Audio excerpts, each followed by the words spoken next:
welcome to the Healing Word of the Week podcast with me, Marissa of Marissa Moments, where you might get triggered into seeing your own reflection, but it's to reconnect you to yourself and awaken the divinity within. So prepare for laughs, resonance, and accountability through true stories, channeled messages, prophetic words, and everything in between. So I hope you're ready because guess what? Here we go.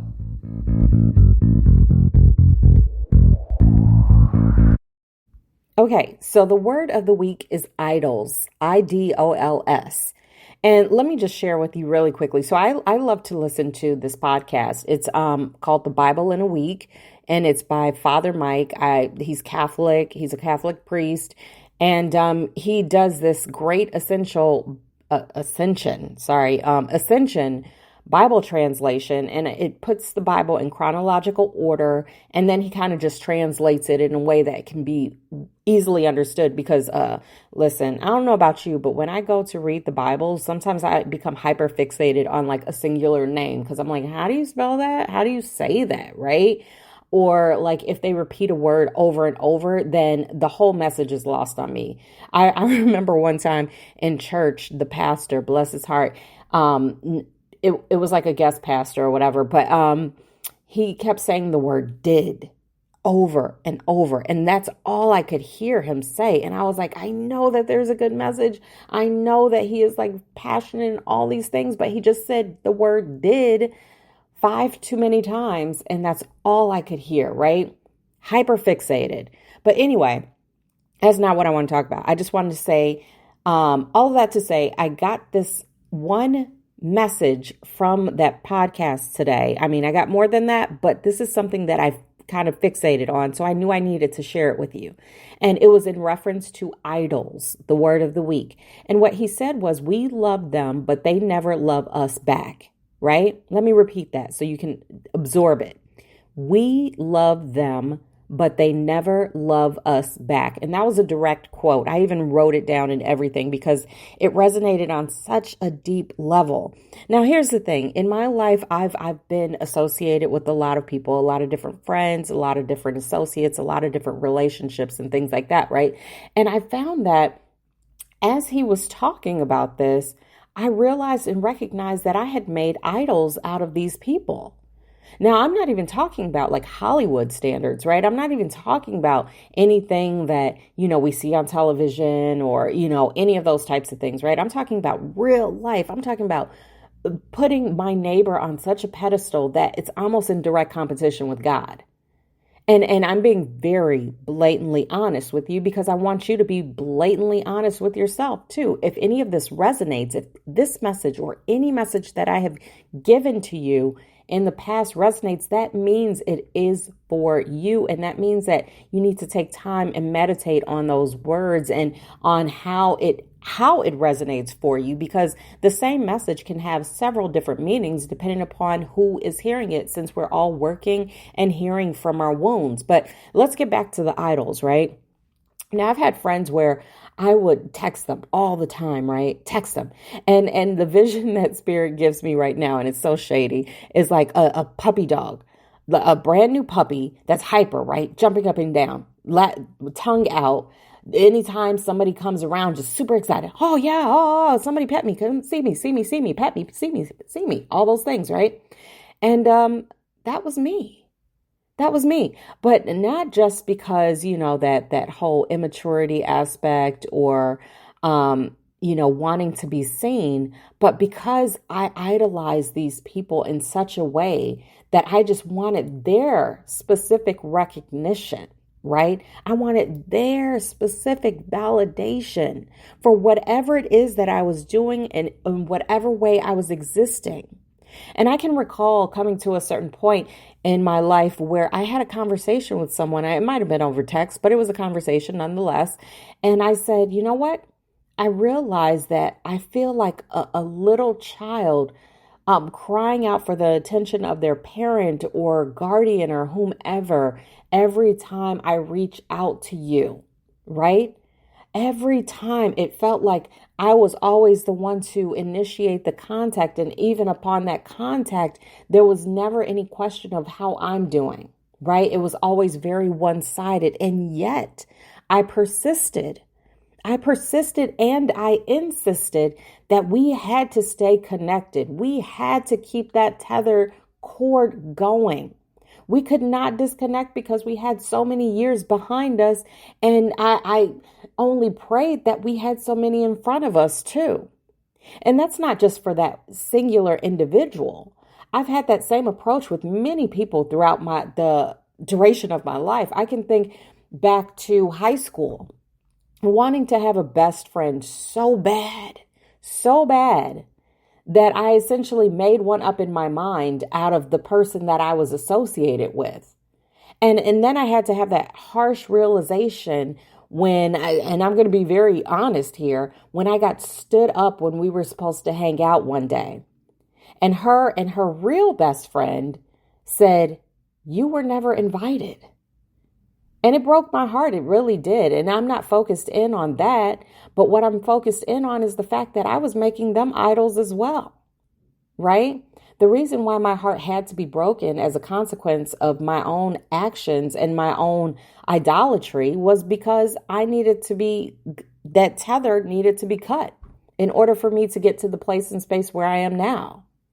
Everything truly happens for a reason. And when you walk in faith, you will understand that.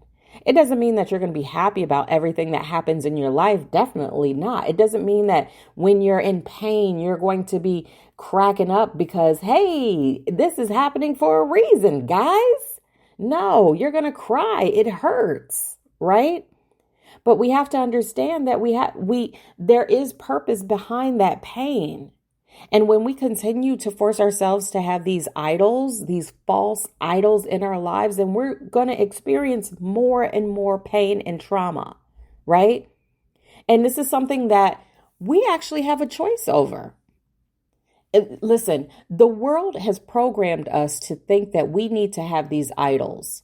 I mean, there's a show called American Idol. I don't know if it's still on or not, but I know I used to watch it. Listen, Ryan Seacrest, you're cool, right? But here's the thing.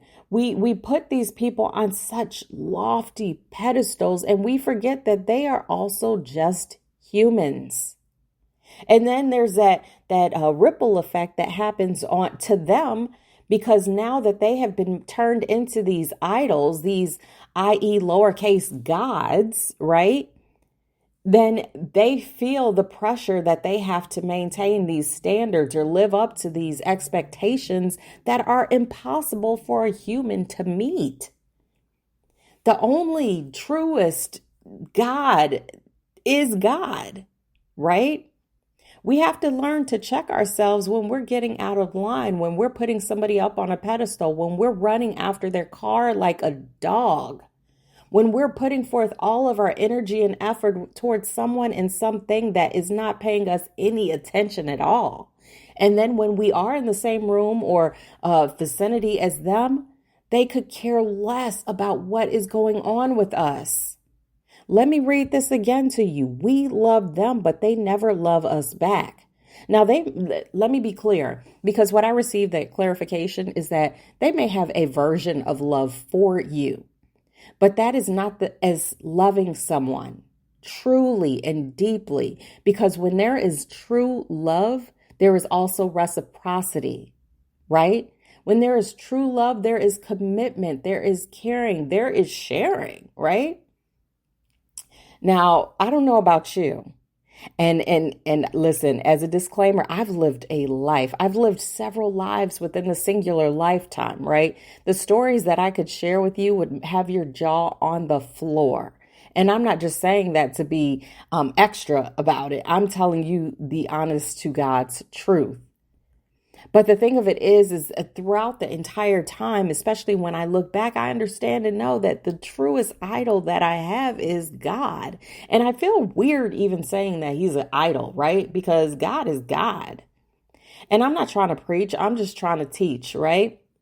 Because sometimes we are our own worst enemy because we put people, places, and things on pedestals when they need to be in the rear view mirror. So perhaps that is a point today. What we need to do, and listen, you can do what you want to do, free will. But what I receive in my spirit to share with you is to review your relationships. Now, I'm not talking about your marriage. I'm not saying that you need to leave your husband or anything like that or kick anybody to the curb because they're not going to come calling me, right? Listen, my hands are in the air. My name's Bennett. I ain't in it. And you cannot crash at my home, right? So that disclaimer aside, in a healthy, healed way, use your discernment.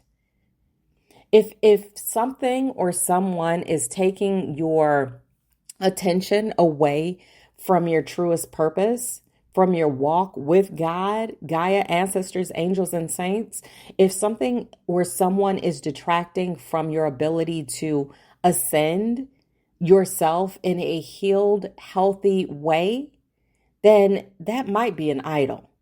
That might just be an idol.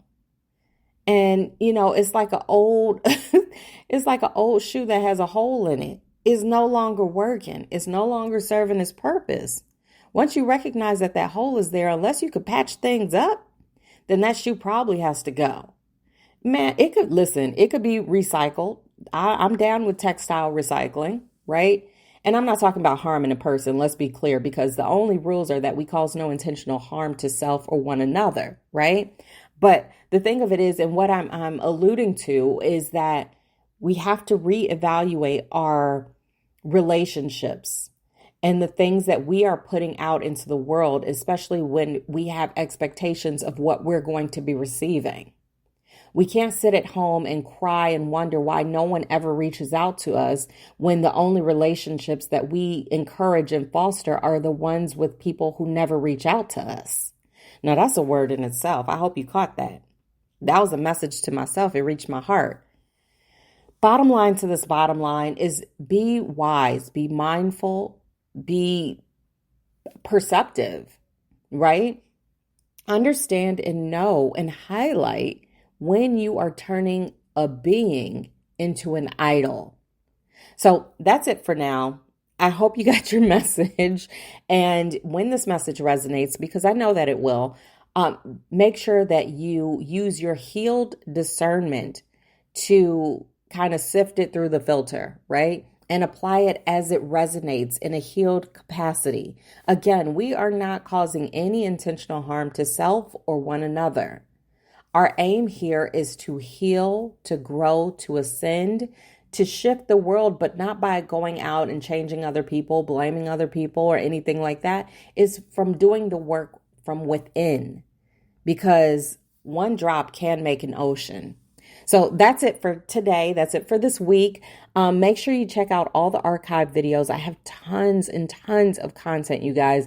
Aside from the podcast, I'm on YouTube. I'm on the Tickety Talk, Instagram, which is kind of being a little bit funny right now, but hopefully by the time this airs, I will have it all fixed up right as rain.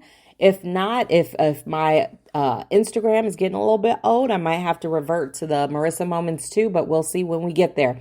Anyway, when you look me up, just remember it is Marissa Moments, and that is Marissa with one S, because there is only one me. So until next time, thank you so much for listening. Thank you so much for walking this healing journey, this walk with me. I love having you guys as friends and not only talking the talk, but walking the talk, right? Because we're here to change the world, and it truly, truly begins with you. So until next time, happy healing, tomatoes and apples, all the things, and bye.